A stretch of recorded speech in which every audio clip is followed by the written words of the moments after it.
शाम में केन ने अपना कंप्यूटर बंद किया और संतुष्टि से कुर्सी पर टिक गया। यह एक और शानदार दिन था जिसमें उसने बेहतरीन काम किया था। गलियारे में देखते हुए वह मुस्कुराया और उसने अपनी एक सहकर्मी को हाथ हिलाकर विदा दी जो दरवाजे की तरफ जा रही थी। ऐसे लोगों के आसपास रहना बेहतरीन था जिनके साथ वह मिलजुल कर बहुत अच्छी तरह काम कर सकता था। उसकी नजर उस पुरस्कार की ओर गई जिसे उसने कुछ समय पहले ही फ्रेम कराकर दीवार पर बाकी पुरस्कारों के नजदीक टांगा था। उसने याद किया कि पुरस्कार मिलते समय उसे कितना अच्छा लगा था और उसके साथ मिलने वाले प्रमोशन तथा सम्मान मन। फिर उसने अपनी डेस्क पर अपने परिवार के फोटो देखे। केन का वैवाहिक जीवन बेहतरीन था, एक बेहतरीन महिला के साथ। वे एक दूसरे से प्रेम करते थे और मिलकर बहुत मजा करते थे और जब जिंदगी में मुश्किलें आती थीं तो वे एक दूसरे को सहारा देते थे। जहां तक बेटे और बेटी की बात थी, उन पर केन को सबसे ज्यादा गर्व था और उनके आसपास रहने से हमेशा खुशी मिलती थी, लगभग हमेशा। आखिर वे बच्चे हैं, केन ने मुस्कुराते हुए सोचा। उसने संतुष्टि भरी गहरी सांस ली। वह 100% ईमानदारी से कह सकता था कि वह एक खुश इंसान था, कि वह संसार के शिखर पर था। लेकिन यह हमेशा ऐसा नहीं था। 6 महीने पहले केन बुरे हाल में था। पुराने दिनों की याद आते ही उसके चेहरे की मुस्कान मिट गई। वह और उसकी पत्नी ज्यादातर समय एक दूसरे से झगड़ते रहते थे, एक दूसरे के दोष निकालते रहते थे। वे बड़े भी हो रहे थे और जिद्दादी तेवर दिखा रहे थे। स्कूल में भी उनका प्रदर्शन अच्छा नहीं था। अपनी नौकरी में भी केन बहुत नाखुश था। उसे अपनी नौकरी जो निरर्थक नजर आती थी और हर दिन कम से कम 2 सहकर्मियों से उसका झगड़ा हो जाता था। उसे जरा भी नहीं पता था कि वह इस बुरे हाल में कैसे पहुंचा। बस एक दिन उसने खुद को वहां पाया। अपने मित्रों, परिवार वालों और सहकर्मियों को देखकर उसे एहसास हुआ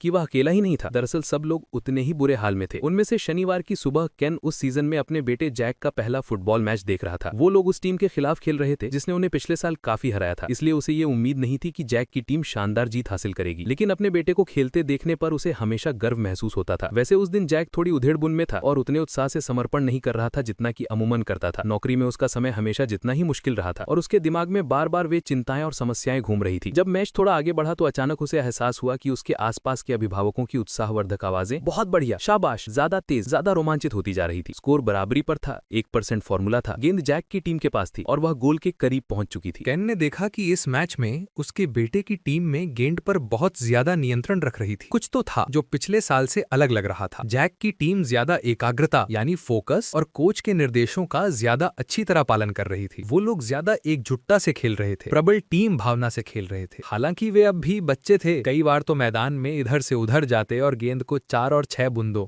यानी यार्ड से अम्बीबा जैसा करते थे। लेकिन इस बात से इनकार नहीं किया जा सकता कि वो पहले से ज्यादा फुर्तीले थे और पहले से बेहतर खेल रहे थे। जैक की टीम में कोई खास बदलाव नहीं हुआ था। उसमें अब भी आस पड़ोस के वही लड़के थे जिनके साथ वो कुछ सालों से खेल रहा था। वे सब 1 साल बड़े हो गए थे, लेकिन दूसरी टीम के लड़के भी 1 साल बड़े हो गए थे। केन ने दूसरी टीम पर निगाह डाली और देखा कि उसमें भी खमोबेश वही लड़के खेल रहे थे जो पिछले साल थे। दूसरी टीम का कोच अब भी वही था जो मैदान के विपरीत छोर पर खड़ा था। उसके चेहरे पर हैरानी का भाव था जो केन ने पहले कभी नहीं देखा था, लेकिन वो निश्चित रूप से वही था। केन ने याद करने की कोशिश की कि क्या जैक ने उसे बताया था कि उनकी टीम में कोई नया कोच आया है। उसे याद नहीं आया। उसने एक पल के लिए मैदान से दूर देखा। हाँ, निश्चित रूप से वह कोच जिम ही थे जो मैदान के बाहर बैठे थे जहां वे हमेशा रहते थे। फिर केन ने दूसरी टीम पर निगाह डालने के लिए धीरे से अपना सर घुमाया। जिम की टीम यही थी, लेकिन कुछ बदला बदला नजर आ रहा था। मैदान में खेलते लड़कों की तरह ही वे भी ज्यादा प्रेरित, ज्यादा एकाग्रता नजर आ रहे थे। उनके व्यक्तित्व में ऐसा कुछ था, उनके भाव भाव में एक ऐसा आत्मविश्वास नजर आ रहा था जो पहले नहीं दिखता था। फिर अचानक केन के अलावा हर चीज केन के दिमाग से काफूर हो गई। वो दूसरे अभिभावकों के साथ उछल कूद करता, तालियां बजाने लगा और उल्लासवर्धक आवाजें निकालने लगा जब जैक ने अपनी टीम के साथी को पास दिया जो सही स्थिति में आया और उसने गोल कर दिया। जैक की टीम ने मैच जीत लिया। मैच खत्म होने पर केन और बाकी अभिभावक टीम को बधाइयां देने लगे। उन्होंने दूसरी टीम के साहस और प्रयास के लिए उनकी प्रशंसा भी की। विजय के उल्लास में काफी शोर शराबा वाला माहौल था। जूस बॉक्स और कुकीज धीरे से शुरू हो गई। इस दौरान केन की नजरें जिम की नजरों से मिली। वे दोनों हंसते हुए एक दूसरे के पास गए। कोच, बधाइयां और धन्यवाद। मेरा बेटा जैक तो बहुत बढ़िया खेलने लगा। बाकी सब लड़के भी। ईमानदारी से कहूं तो यह सुधार आश्चर्यजनक है, केन ने कहा। कोच जिम हल्के से मुस्कुराए और बोले, लड़के आज यकीनन बढ़िया खेले हैं। उन्होंने जमकर अभ्यास किया और अपना सब कुछ झोंक दिया। मुझे उन पर बहुत नाज है। मुझे भी नाज है, केन ने कहा। फिर वो जिम की ओर मुड़ा जो उस समय अपनी टीम के साथियों से पल भर के लिए अलग हुआ था। केन ने झुककर उसे गले लगाते हुए कहा, वाह, बहुत ही कमाल कर दिया। इसके बाद जैक तुरंत ही दौड़कर अपनी टीम के साथियों के साथ जश्न मनाने चला गया। आपका रहस्य क्या है कोच? ओह, जिम ने कहा, मुझे लग रहा था कि आप मुझे ऐसी ही कोई चीज पूछने वाले हैं। मुझे लग रहा था कि आपके दिमाग में कोई उद्बुद्धि चल रही है। ऐसा लगता है जैसे इस साल सब चीजें अलग हैं। मैं नहीं जानता कि आपने क्या किया, लेकिन टीम वे सभी बहुत ज्यादा बेहतर हैं। धन्यवाद, वे बेहतर प्रदर्शन कर रहे हैं। वैसे सिर्फ लड़के ही नहीं हैं। केन ने एक पल के लिए ठहरा और फिर कोच से नजरें मिलाते हुए बोला, बोला, देखिए मुझे उम्मीद है आप बुरा नहीं मानेंगे, लेकिन सिर्फ लड़के ही नहीं आप भी अलग दिखते हैं। मैं बिल्कुल बुरा नहीं मानूंगा। केन, आपकी बात सही है, मैं पिछले साल इस वक्त जैसा था उससे अब मैं एक अलग इंसान हूँ। जिम ने मुस्कुराकर बोर्ड से थोड़ी दूर एक पेड़ के नीचे बेंच की ओर इशारा किया और कहा, आपके पास बातचीत करने के लिए 1 मिनट का समय है केन? मैं पिछले सीजन से एक तरह की यात्रा पर हूँ और सोचता हूँ कि मैंने रास्ते में जो सीखा उसमें आपकी रुचि होगी। थोड़ा चक्कर काटते हुए केन ने सिर हिलाया और कोच के पीछे पीछे चल दिया, जो अपनी टीम के लड़के में जगह और कोच के प्रयास के लिए पल भर कर रुका और दूसरे अभिभावक से हाथ मिलाने के लिए मुड़ गया। जब वी भीड़ से दूर जाकर बैठे तो जिम ने कहा, मेरा जीवन ठीक ठाक चल रहा था, बेहतरीन नहीं, भयानक नहीं, बस ठीक ठाक चल रहा था। और उसके दिमाग में बार बार यही था कि मैं अपनी जिंदगी के साथ ज्यादा कर सकता हूँ। बच्चों को कोचिंग देने में मुझे हमेशा उपलब्धि का बेहतरीन एहसास मिलता है, इसलिए मैंने मन में सोचा कि मैं यहीं सुशरात रहूंगा। मैं उन बच्चों की मदद करूंगा ताकि वे अपनी क्षमता के अनुसार सर्वश्रेष्ठ खिलाड़ी बन सकें। मेरे हिसाब से पहले बात तो यही सीखनी थी कि कौन सी चीज है जो सर्वश्रेष्ठ खिलाड़ियों को बाकी खिलाड़ियों से ऊपर उठाती है। मेरे लिए ओलंपिक उत्सुकता का परम स्थान है। ओलंपिक खिलाड़ी इतने अच्छे होते हैं कि उन्हें देखकर मैं शीर्ष प्रतिस्पर्धियों के बीच फर्क नहीं बता सकता। क्या आप बता सकते हैं? केन ने कहा, आप मजाक तो नहीं कर रहे हैं। वे सब शुरुआती रेखा पर खड़े हैं और कुछ सेकंड में ही दौड़ खत्म हो जाती है। मुझे ये रोमांच याद है जब मैं टोरिनो में आयोजित 2006 विंटर ओलंपिक्स में पुरुषों की स्केटिंग टीवी पर देख रहा था। क्योंकि ये कांटे की टक्कर का मामला था जिनमें जिम आगे थे, मैंने पटपट परिणामों को देखा। केन, पहला और चौथे स्थान के बीच का फर्क, यानी कि स्वर्ण पदक और कोई पदक नहीं के बीच का फर्क सिर्फ 1.08 सेकंड या 0.9% था। हैरानी में केन के मुंह से सीटी की आवाज निकल गई। कोच जिम ने आगे कहा, देखिए, इससे मुझे सोचने पर मजबूर कर दिया। मैं ओलंपिक के उन खेलों के परिणामों का विश्लेषण करने लगा जिनमें गति, दूरी और वजन का वस्तुपूर्वक पैमाना यानी स्केल लागू किया जाता है। सबसे पहले मैं देर रात तक गणना करता रहा कि कौन सी चीज है जो पदक विजेताओं को बाकी लोगों से अलग करती है। जाहिर है इसमें मेरी मति पलट गई जब तक कि मैंने उसे ध्यान से नहीं बताया। जो मैंने सीखा वह एक शिक्षा थी, इसलिए उसे सोचनी थी कि वह उत्कृष्टता को नापने के बारे में सब कुछ जानती है। मैंने जो खोजा उससे उसके होश उड़ गए। केन ने अपनी भटकाई मतलब डेविएटेड और उम्मीद के आगे झुक गया। केन, चाहे वो तैराकी हो, एथलेटिक्स हो या चाहे कोई प्रतिस्पर्धी हो, स्वर्ण पदक जीतने वाले और चौथे स्थान पर आने वाले के बीच का औसत फर्क सिर्फ 1% होता है। कई बार ये थोड़ा ज्यादा होता है। सॉल्ट लेक सिटी में 2002 के विंटर ओलंपिक्स में पुरुषों की 5000 मीटर की रिले रेस चल रही थी। इसमें कनाडा ने 6 मिनट 51 सेकंड में स्वर्ण पदक जीता, जबकि अमेरिका ने 7 मिनट 30 सेकंड में चौथे स्थान पर आया। लगभग 2.9% का फर्क था, लेकिन दूसरे, तीसरे और चौथे स्थान पर आने वाली सभी टीमें रेस में किसी न किसी वजह से गिरी थीं। गिरते रहने के बावजूद स्वर्ण पदक और कोई पदक नहीं के बीच का अंतर सिर्फ 2.9% था। कई बार तो अंतर 1% से भी कम होता है। 2008 के बीजिंग गेम्स में पुरुषों की 100 मीटर की बटरफ्लाई रेस में माइकल फेल्प्स पीछे चल रहे थे। वे 8वें स्थान पर थे, मगर अंतिम 50 मीटर में उनकी उल्लेखनीय बात यह हुई कि वे अपने और सबसे आगे चल रहे सर्बिया के मिलोर्डा केविक के बीच की रेस में आगे निकलने में कामयाब हुए। केन ने सिर हिलाया। उसे वो बहुत तनावपूर्ण और रोमांचक अंतिम पल याद था। ऐसा नजर आ रहा था कि केविक ने फेल्प्स से पहले दीवार छू ली थी। जब फेल्प्स ने 8 स्ट्रोक के साथ रेस खत्म की तो वे भी यही सोच रहे थे कि जीत केविक की ही हुई है, लेकिन बाद में ये पता चला कि उसने 8 स्ट्रोक की गलती की, जो दीवार तक पहुंचने में उनको 50.58 सेकंड लगे, जबकि केविक को 50.59 सेकंड लगे। जरा 1 मिनट रुकिए, केन ने मन ही मन हिसाब लगाया। फेल्प्स ने 1 सेकंड के 9वें हिस्से में स्वर्ण पदक जीता था। हाँ, इतनी तेजी से तो आप पलक भी नहीं झपक सकते। स्वर्ण पदक और रजत पदक के बीच का फासला सिर्फ 0.002% था। स्वर्ण पदक को कोई पदक नहीं से अलग करने वाला फासला कितना था? जिम ने पूछा। देखिए, जो तैराक चौथे स्थान पर आया था वह फेल्प्स के 0.15 सेकंड बाद आया, यानी 1% का ठीक तिहाई। केन ने एक और उदाहरण के बारे में सोचा। क्या आपने बीजिंग में महिलाओं की 100 मीटर की बाधा दौड़ देखी थी? मैं उसमें कभी नहीं भूल पाऊंगा। मेरी नजरों से ये बिल्कुल बराबरी की लग रही थी। मैंने उसका अध्ययन किया है, जिम ने जवाब दिया। आप जानते हैं पहली और 8वीं स्थान वाली धावकों के बीच कितना अंतर था? ये 1 सेकंड का 18/100वां हिस्सा था। इससे हम ये अद्भुत संदेश सीखते हैं कि जब आप औसत निकालते हैं तो असाधारण और असाधारण रूप से असाधारण के बीच का फर्क सिर्फ 1% होता है। 1%? बस इतने की ही जरूरत होती है? केन ने पूछा। उसने एक पल के लिए अपने भीतर वह छोटी चिंगारी सुलगती महसूस की। यकीन नहीं होता कि यह इतना शक्तिशाली है, वह बोला। फिर जब उसकी निगाह चीख पुकार से सने बच्चों पर गई तो उसने अपनी मुस्कान रोक दी। कोच, कहीं ऐसा तो नहीं कि आप भी जल्द ही ओलंपिक जीतने की योजना बना रहे हैं? इस कटाक्ष में जिम जरा भी विचलित नहीं हुआ। केन, आप और मैं ओलंपिक खिलाड़ी नहीं बन पाएंगे।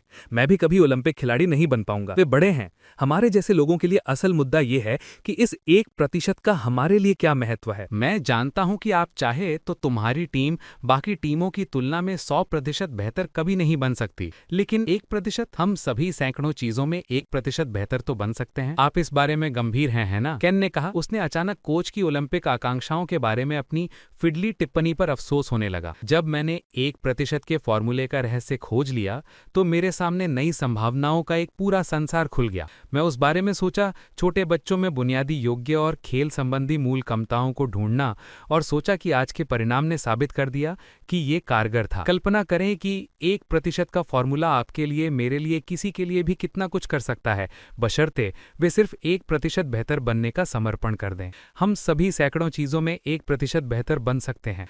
मैं नहीं जानता कोच, मुझे तो लगता है कि कुछ चीजों में तो 1% बेहतर बनने में बहुत सारा प्रयास लगता है, लेकिन इसके बावजूद आपके पास कोई गारंटी नहीं होती कि आप अव्वल ही रहें। केन ने कहा। लोग सिर्फ स्वर्ण पदक जीतने वालों को ही याद रखते हैं, है ना? उसने आगे भारी आवाज में कहा। कई बार तो ऐसा लगता है कि अगर आप रिकॉर्ड नहीं तोड़ सकते तो ज्यादा कड़ी कोशिश करने की कोई प्रेरणा ही नहीं होती है। आपके लिए मेरे पास एक और उत्कृष्ट खेल का मिसाल है केन, जिम ने कहा। मुझे पता था आपके पास होगी, केन ने मुस्कुराते हुए कहा। ठीक है, मैं 1990 तक पीछे जा रहा हूं, न्यूजीलैंड में आयोजित एक आयरनमैन प्रतिस्पर्धा में। इसमें 2.4 मील की तैराकी यानी स्विमिंग, 112 मील की साइकिल दौड़ और 26 मील की दौड़ यानी रन इन होती है। आप सोचेंगे कि कई प्रतिस्पर्धियों के बीच घंटों का नहीं तो कम से कम कुछ मिनट का तो अंतर होगा। मेरे मामले में तो दिनों का भी हो सकता है, केन ने मजाक किया। देखिए, केवल 1 सेकंड का अंतर था। फिनलैंड के धावक पॉली केवारोरी दूसरे स्थान पर आने वाले अमेरिकी धावक केन रेंसा से सिर्फ 1 सेकंड आगे रहे। यहाँ सचमुच दिलचस्प बात यह है कि प्रतिस्पर्धियों के जज्बे की वजह से हुआ, और अभी भी ये मानते हैं कि दूसरा स्थान उनके करियर के यशस्वी पलों में से एक था। मेरा अनुभव यह है कि प्रतिस्पर्धा की भावना और ये यात्रा अक्सर जीत हार की धारणा से बड़ी होती है। हो सकता है कि आप सारे समय ना जीतें, लेकिन अगर आप आज बीते कल से बेहतर करने की कोशिश हमेशा करते रहें तो आपके पास हर समय विजेता का दिल रह सकता है। मेरा दृढ़ विश्वास है कि हर कोई महान नहीं बन सकता, लेकिन हर कोई इस समय जहीं विद्यमान है उससे बेहतर जरूर बन सकता है। जिम ने केन को एक पल दिया ताकि ये बात उसके दिमाग में घुस जाए और फिर आगे बोले। क्या आपको ओलंपिक की आदर्श वाक्य याद है? केन ने अपना सिर हिलाया और कोच ने अपने खुद के सवाल का जवाब दिया। ये है सिटियस, अल्टियस और फोर्टियस। हर कोई महान नहीं बन सकता, लेकिन हर कोई इस समय जहां जी रहा है उससे बेहतर जरूर बन सकता है। मेरी लैटिन जरा कमजोर यानी वीक है। ज्यादा तेज, ज्यादा ऊंचा, ज्यादा शक्तिशाली। गौर करें, ये इस तरह हरकत कहता है कि सबसे तेज, सबसे ऊंचा, सबसे शक्तिशाली। ये कहता है ज्यादा तेज, ज्यादा ऊंचा, ज्यादा शक्तिशाली। इसका मतलब है हर दिन बेहतर बनने के लिए लगातार काम करना। केन उठकर खड़ा हो गया और बेंच के सामने टहलने लगा। अब वो इतना उत्तेजित महसूस कर रहा था कि सीट पर बैठे रहने का सवाल ही नहीं था। उसका दिमाग दौड़ रहा था कि वो 1% के फॉर्मूले का इस्तेमाल अपने जीवन में किन किन तरीकों से कर सकता है। वो अचानक रुका और जिम की ओर मुड़ा। क्या ये फॉर्मूला करियर पर भी लागू होता है? बिल्कुल लागू होता है। हो सकता है कि आप सेल्स प्रतिनिधि हो या मार्केटिंग करते हो या शायद मैनेजर हो। ठीक है, आप कभी भी किसी अन्य सेल्स प्रतिनिधि, मार्केटिंग करते व्यक्ति या मैनेजर से 100% आगे नहीं पहुंच पाएंगे। दरअसल आप इसकी कोशिश में ही हताश हो जाएंगे। लेकिन आप खुद जिस तरह काम करते हैं उसमें सैकड़ों पहलू हैं। 1% बेहतर बन सकते हैं। जैसा कि हम देख चुके हैं, 1% से ही आपको एक असंदिग्ध लाभ मिल जाता है। तो आप कह रहे हैं कि ये किसी भी करियर के लिए सच है? रिटेल, IT, फाइनेंस, आपके जीवन के हर उस पहलू के लिए जिसे आप बेहतर बनाना चाहते हैं। मैंने देखा है कि इसकी मदद से लोगों ने अपनी गोल्फ स्विंग और सैक्सोफोन वादन को बेहतर बनाया है, वजन कम किया है, फिट हुए हैं, यहाँ तक कि अपने पारिवारिक जीवन को भी बेहतर बनाया है। केन की आंखों का भाव देखते हुए कोच ने धीरे से जोड़ा, कम से कम इस मामले में हर व्यक्ति इससे फायदा उठा सकता है। फुटबॉल देखने आए दर्शकों की भीड़ कम होने लगी थी। पार्किंग में कारों के दरवाजे बंद हो रहे थे और बच्चों की चिल्लाहट भी धीमी हो रही थी। चलो हम अपनी कार तक चलते चलते इस बारे में कुछ और बात करते हैं, जिम ने कहा। चलते समय केन ने पूछा, ठीक है, तो आपने ये पता लगा लिया कि आपको टीम को 1% बेहतर बनाने की जरूरत है, लेकिन निश्चित रूप से ये इतना सरल नहीं हो रहा होगा। आपको ये कैसे पता चला कि शुरू क्या करना है? मैंने ये पता लगाने की कोशिश की कि मैं क्या कर सकता हूँ, इस दिशा में कैसे कर सकता सकता हूँ। इसके बाद एक दिन मैं अपने मित्र से बातचीत कर रहा था। वो शीर्ष सेल्स एग्जीक्यूटिव है और ओलंपिक में एक जीती हुई प्रतिस्पर्धी होती तो स्वर्ण पदक उसी को मिलता। मैंने उसे अपना विचार बताया और उसने पूछा कि मैं उससे क्या सीख सकता हूँ क्योंकि वो अपने काम में इतना ज्यादा सफल है। मेरे मित्र ने मुझसे कहा कि जिम, अब समय आ गया है। समय आ गया है? केन ने सवालिया अंदाज में पूछा। अभी एक ऐसी बात जारी है जो केवल चंद लोग ही जानते हैं, क्योंकि मुझे ये एहसास हो चुका है कि अब बदलाव का समय आ चुका है। मेरे मित्र ने मेरा परिचय लोगों के एक अविश्वसनीय समूह से कराया